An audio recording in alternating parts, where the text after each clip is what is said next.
안녕하세요. 올랜도 킴입니다. 오늘은 테슬라에 관해서 한번 알아보는 시간을 갖도록 하겠습니다. 자, 테슬라 보시게 되면 5일 전에 제가 말씀드렸던 겁니다. 요거 자체는 콜옵션의 매수자들이 좀 익절하면서 조정이 시작이 된다 이렇게 말씀을 드렸죠. 제가 이걸 말씀을 드리는 이유는 다른 것보다는 테슬라 같은 경우는 이렇게 계속 성장 주기 때문에 왔다 갔다 엄청나게 베타 지수가 높습니다. 자, 그렇기 때문에 등락이 심하다는 거죠. 자, 그런 가운데 이때 너무 밸류가 높을 때는 일부 익절하고 그다음 내려올 때는 그 익절한 금액 가지고 다시금 사게 되면은 계속 주식 수는 늘어나죠. 자, 그로 인해서 장기 투자를 하게 되면은 더 많은 주식 수를 가지면서 우리가 일단 더 많은 돈을 벌 수가 있겠죠. 자, 그런 식으로 투자하는 것이 성장주, 즉 말해서 아이온큐라든지 테슬라 이런 것들은 그런 식으로 꾸준히 보시면서 좀 길게 투자를 하셔야만이 내가 일단 성공을 할 수 있다. 자, 그렇지 않으면은 왔다 갔다 하다가 계속해서 여기서 샀는데 결론적으로 계속해서 요 가격밖에 안 됐으니까 안 되니까 시간은 시간대로 가고 주식수는 안 늘어나면은 내만 손해죠. 그러니까 이런 것들은 그런 것들이 필요한 그런 입장이 있는 것이 테슬라다 이렇게 보시면 되죠. 그래서 성장주의 같은 경우에 있어서는 좀 길게 투자하시면서 주식수를 좀 늘려가자. 자, 그렇게 먼저 말씀을 드립니다. 자, 그래서 테슬라 차트를 하나 보시게 되면 밑에 있는 거 있죠. 그냥 P/E의 지금 포월드 기준이 아니고 TTM 기준입니다. 과거 기준이다 이렇게 보시면 되겠죠. 12 트레이닝 먼스라 해서 TTM 과거 기준인데 우리가 밸류에이션은 TTM 기준이 있고 포월드 기준이 있는데 과거보다는 지금은 이제 미래 걸 써야 되는데 여기는 일단 과거로 보고 있습니다. 그래서 그런 것들이 어떻게 나타났냐 그렇게 했을 때 아무래도 이렇게 주가가 많이 올라가면서 이외리 이평선하고 괴리가 많이 벌어질 때 있죠. 이럴 때 여기도 마찬가지고 자 그럴 때 보면은 요번에도 자 그런 식으로 형성되면서 얼마까지 왔냐면은 밸류에이션 자체가 상당히 높았습니다. 보시게 되면 한 400배까지 나왔죠. 자, 그 정도로 됐으니까 아무래도 이렇게 밸류에이션이 높은 데다가 이별이 이평선하고 괴리가 많이 벌어졌다. 자, 그럴 때 우리가 조금씩은 익절하면서 가야 될 때다 이렇게 보시면 되는데 모든 종목들이 자, 그런 것들을 많이 밸류에이션이 너무 고평가됐을 때는 성장주 같은 경우에는 등락이 심하기 때문에 조금은 익절하고 그다음 또 주가가 내려오면 다시금 사면 되니까 자, 그런 식으로 하셔서 아무래도 수량을 늘려가는 것이 정답이지 이걸 주구장창 들고 가다 보면은 아무래도 여기서 샀다가 몇 달 지나고 몇 년이 지나도 그 자리죠. 자, 그렇게 하시는 것보다는 수량을 늘려 나가자. 자, 그렇게 먼저 말씀을 드리겠습니다. 자, 그래서 테슬라 차트 하나 보겠습니다. 일단 추세로 보실 때는 내려오는 추세 있죠. 이런 추세는 조금은 꺾여 있는 상태 있죠. 이렇게 내려왔던 것은 일단 반등이 되면서 다시금 올라가는 가운데 있고 그래서 추세는 일단 상승의 추세에 있습니다.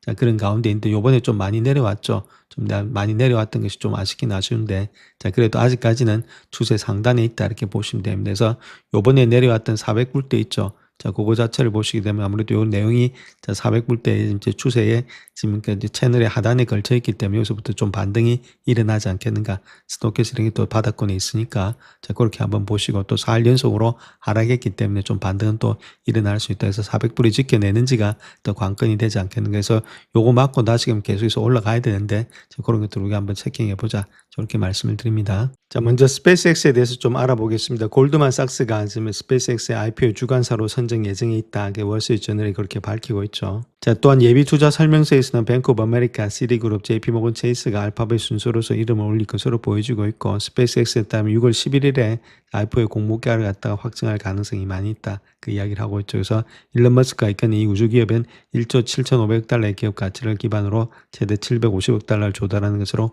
목표를 하고 있다. 그렇게 밝히고 있죠. 자, 그 다음 또 스페이스X의 IPO에 대해서 우리가 조금 알아봐야 되는데 우주 주가에 지금 게임을 갖다 완전히 판은 바꾸지 않겠는가 그렇게 보여지고 있죠. 그래서 스페이스X의 IPO 과정은 스페이스X 자체만의 이슈가 아니라 회사의 우주 투자 지형 전체를 근본적으로 변화시키는 사건이 될 수 있다.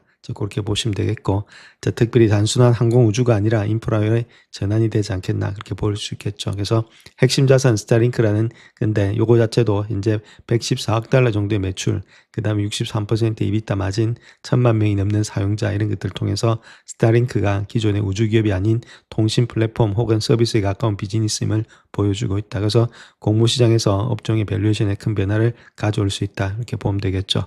또는 49억 4천만 달러에 달하는 XAI의 투자 관련 손실이 밸류에이션에 미친 영향도 관가할 수는 없겠죠. 물론 지금 이제 이거 자체가 스페이스X가 점점 자본 집약적인 플랫폼으로 진화되고 있음을 보여주고 있다. 이렇게 말씀드릴 수 있겠고 그래서 전반적으로 봐서 아무래도 이런 걸 통해서 또 테슬라하고의 시너지 효과도 나타나지 않겠는가 통신이라든지 이런 분야에 있어서 그렇게도 볼 수가 있겠습니다. 그래서 전반적으로 봐서 지금은 약간의 테슬라의 물량을 털면서 이쪽으로 또 옮겨가는 것도 있겠지만은 나중에 되면 또 인수합병까지 있기 때문에 지금의 주가 하락이 어찌 보면 또 좋은 그런 시너지도 나타날 수 있다 이렇게 말씀을 드립니다. 자, 그와 더불어서 스페이스X의 상장의 추진이 부담돼서 테슬라 주가가 한 1.43%가 좀 주저앉았다. 자, 그렇게 밝히고 있습니다. 자, 아무래도 스페이스X의 지금 상장이 본격화됨에 따라서 테슬라 주가가 좀 약세를 나타내고 있는데 머스크의 관심 자체가 우주 사원으로서 쏠릴 경우에 테슬라의 성장 모멘텀이 좀 약해질 수 있다. 자, 그런 우려 때문에 주가가 좀 하락되고 있는 거 아니냐. 자, 그렇게도 볼 수가 있겠죠. 자, 그 다음 또 우리가 테슬라에 있어서 또 놓치지 말아야 할 분야가 아무래도 트럭이라는 겁니다. 세미 트럭이 또 상당히 중요한 캐시카우 역할을 할 수가 있다는 겁니다. 자, 세미 트럭에 대한 수요가 강세를 보이고 있는데 캘리포니아의 트럭 운송회사들은 주정부에다가 1200대 이상의 테슬라 구매를 위한 보조금 지원을 요청하고 있다. 이거는 2019년도 주정부 인센티브 프로그램이 시작된 이후에 다른 전기 트럭에 대한 모든 친적 건수를 합친 것보다도 많은 수치가 되고 있다. 자, 그만큼 인기가 좋다는 거겠죠. 예를 들어서 지금 현재 운전기사가 이야기를 하고 있기를 세미트럭은 디젤 트럭보다 조용하다 그렇게 말을 하고 있고, 자, 특별히 화물을 하차하기 위해서 대기하는 동안에 에어컨디션을 갖다가 가동할 수 있다는 정도 장점이 되고 있다. 캘리포니아에서는 대기 오염을 최소화하기 위해서 주거지역, 학교, 병원 근처에서는 디젤 트럭의 공회전 시간을 제한하고 있기 때문에 디젤 트럭으로는 에어컨을 켜고 대기하는 것이 불가능한데, 자, 아무래도 전기 트럭에는 가능하다는 거겠죠. 또 가장 중요한 것은 운용 비용도 저렴하다는 거죠. 2달 동안 디젤 가격이 50% 상승하면서 배터리 동력이 더욱더 매력적으로 변화되고 있다. 그래서 전기 요금이 비교적 높은 캘리포니아에서도 마일당 훨씬 더 저렴하게 쓰임받고 있다. 그래서 다른 데 보면 거의 다 요거 자체가 딱 길게 보면은 지금 살 때는 좀 더 비싼데 길게 보면 아무래도 이렇게 비용 자체가 적게 들어가니까 나중 되면은 훨씬 더 많은 이익을 갖다가 마진을 창출할 수 있다. 자, 그렇게 보시면 되겠습니다. 자, 그 다음 또 일론 머스크가 이야기하고 있는 내용이 우주 데이터 센터에 대한 최근 인터뷰에서 우주 데이터 센터는 사람들이 생각하는 것보다 훨씬 쉽다. 제가 그렇게 이야기를 하고 있죠. 만약에 그렇게 해서 우주 데이터 센터가 적극적으로 된다면은 이것보다 더 좋은 길은 없겠죠. 자, 그렇다면 이 기업 가치는 엄청나게 뛸 수가 있다는 겁니다. 자, 그렇기 때문에 우주에서 모든 것을 다 할 수 있다. 뭐 냉각이라든지 다 필요 없죠. 자, 그런 가운데 있는 것이 지금 일론 머스크인데 과연 그렇게 될지 우리가 한번 지켜봐야 된다 이렇게 밝히고 있습니다. 자, 테슬라가 가격 인상 후에 주가가 좀 하락이 됐죠. 자, 거기에 대해서 한번 살펴보겠습니다. 자, 테슬라가 미국에서 고급형 모델 Y 차량 가격을 갖다 $500에서 $1000 정도 인상함에 따라서 주가가 0.7% 정도 하락을 했죠. 오늘 장이 좀 더 하락을 많이 했고, 자, 가격 인상을 본다면 원자재 가격의 상승분을 갖다가 상쇄할 수 있을 것으로 보이고 있지만은 미국의 전기차 판매량 1분기의 전년 동기 27%가 감소되고 있죠. 그래서 1분기 자동차 부분의 총이익률은 21%로 전년 동기 14%에서 상승됐지만은 2022년도 최고치의 32%는 미치지 못하고 있다. 저 그렇게 말하고 있는데 좀 사람들의 반응은 그렇게 좋은 모양은 아니다. $500에서 $1000 올린 것 자체가 그렇게 보고 있습니다. 자, 그래서 아무래도 그렇게 가격을 올렸던 이유는 테슬라가 메모리라든지 구리 가격의 상승을 상쇄하기 위해서 그렇게 하지 않았나. 자, 그렇게 볼 수가 있겠고, 그럼에도 상쇄하기 어려운 원자재 가격의 상승 이런 것들이 어느 회사에도 긍정적인 요소가 안 되고 있는데, 특별히 수요 둔화 속에서 수익 마진을 관리하는 것은 또 쉽지가 않죠. 그래서 미국의 전기차 판매량이 1분기에 전년 동기 대비해서 27%나 감소되고 있다. 이렇게 말하고 있고, 특별히 테슬라는 1분기 자동차 부분의 총이익률 자체가 규제 크레딧 판매 효과를 제외하게 되면 21%로서 전년 동기 14%에서 소폭 상승은 했지만은 2022년도 1분기 최고치인 32%는 훨씬 더 못 미치고 있다. 이렇게 밝히고 있죠. 그래서 어쩔 수 없이 지금은 가격을 좀 인상한 거 아니냐. 자, 그렇게 볼 수가 있다는 겁니다. 자, 그래서 테슬라 주가 자체가 전기차 판매량에 따라서 변동하는 것은 아닌데, 자, 그럼에도 불구하고 인공지능 관련된 노력이 더욱더 집중되어 있죠. 그래서 로보택시라든지 풀셀프 드라이빙 이런 것들 때 집중되고 있는데, 자, 그럼에도 불구하고 이게 시간이 좀 많이 걸리니까 지금 현재 모습에서는 너무 밸류에이션이 고평가되어 있을 때는 주가가 그렇게 달리지 못하고 있다. 자, 그렇게 보시면 되겠습니다. 자, 로보택시의 마켓 사이즈를 보게 되면은 적어도 2019년도 있죠. 그 정도 돼야만이 적어도 한 40조 정도가 되지 않겠나 그렇게 보여주고 있고, 2030년도 되면 한 80조 정도가 되겠죠. 그러니까 앞으로 적어도 한 3년이나 4년 정도 더 있어야만 제대로 된 가치 평가가 나올 수가 있다 이렇게 보면 됩니다. 그건 먼 이야기죠. 자, 그런 게 있기 때문에 적어도 2028년도 아니면 2017년도 넘어가야만이 로보택시에서 어느 정도 밸류에이션이 좀 많이 나올 수가 있다. 저 그렇게 먼저 말씀드립니다. 자, 길게 보면 여러 가지 좋은 소식들은 있죠. 테슬라 로봇의 성능 기준은 계속해서 높아지고 있다. 그렇게 말하고 있는데, 자, 그 내용에 대해서도 한번 살펴보겠습니다. 자, 그래서 테슬라 같은 경우에 있어서는 인공지능으로 훈련된 로봇에 대규모 투자를 하고 있기 때문에 모델 S하고 X의 생산을 중단했다. 그렇게 말하고 있죠. 자, 그런 이유가 아무래도 머세디의 벤츠 CEO가 이야기했던 내용이 로봇이 향후 2, 3년 안에 물류 분야를 시작으로 급성장할 거다. 자, 그렇기 때문에 강력한 사업적인 근거를 제시해야 된다. 그 이야기를 하고 있죠. 자, 그렇게 됐을 땐 주가가 더 많이 갈 수 있으니까 좀 시간을 가지고 우리가 지켜봐야 될 때다.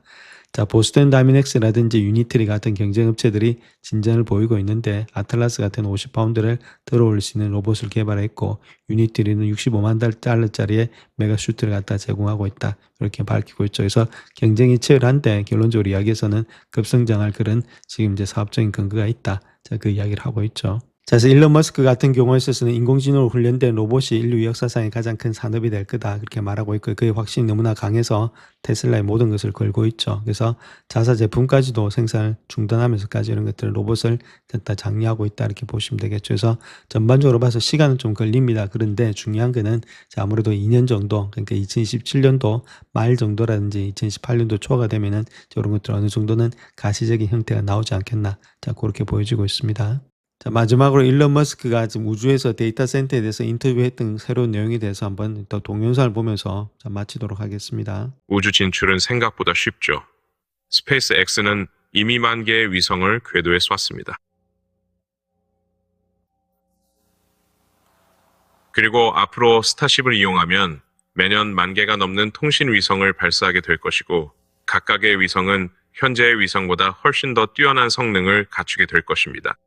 그래서 여러분은 알다시피 아마도 우주에서 제공되는 수십, 수백 배의 통신 성능을 기대합니다.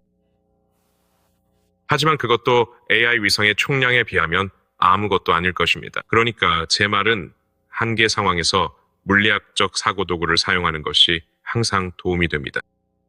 한계까지 생각해 본다면 우리가 동원할 수 있는 AI 연산 능력의 최대치는 무엇일까요? 그리고 지구상의 어떤 것보다 훨씬 뛰어난 에너지를 얻을 수 있는 방법은 바로 우주에 있습니다.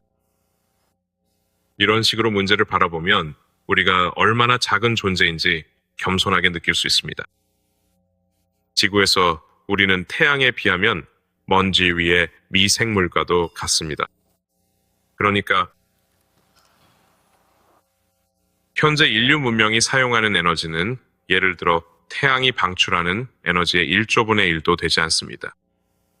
1조분의 1보다 훨씬 적습니다. 인류가 사용하는 모든 에너지를 합쳐도요, 아무리 후하게 계산해도 태양 에너지의 1조분의 1에도 훨씬 못 미칩니다. 즉, 문명이 사용하는 에너지를 100만 배로 늘린다고 해도 여전히 태양이 방출하는 에너지의 100만 분의 1에도 못 미친다는 뜻입니다. 또 다른 관점으로 생각해보면 사람들이 종종 이런저런 발전 방식에 대해 이야기하곤 하죠. 저는 이렇게 말하고 싶어요. 태양에 비하면 모든 것이 무의미하다고요. 태양은 태양계 전체 질량의 99.8%를 차지합니다. 태양이 아닌 모든 질량을 태워서 그 질량에서 얻을 수 있는 최대한의 에너지를 모두 추출한다고 해도 태양이 만들어내는 에너지는 여전히 태양계 전체 에너지의 100%에 가깝게 됩니다. 그리고 만약 어디선가 목성 2개를 더 순간 이동시켜 태양계에 가져와서 그것들까지 태운다고 해도 태양이 만들어내는 에너지는 여전히 반올림에서 100%가 됩니다. 그러니까 사실 태양에 비하면 모든 것은 정말로 극도로 작을 뿐입니다. 따라서 우주로 나아가서 카르다셰프 척도에서 의미 있는 성장을 이루고 싶다면 반드시 우주로 나아가야 합니다. 그렇죠. 그리고 대략적인 추정으로는 지구에서 발사한 태양광 AI 위성을 통해 연간 테라와트 규모의 AI 기반 전력을 생산할 수 있을 것 같습니다.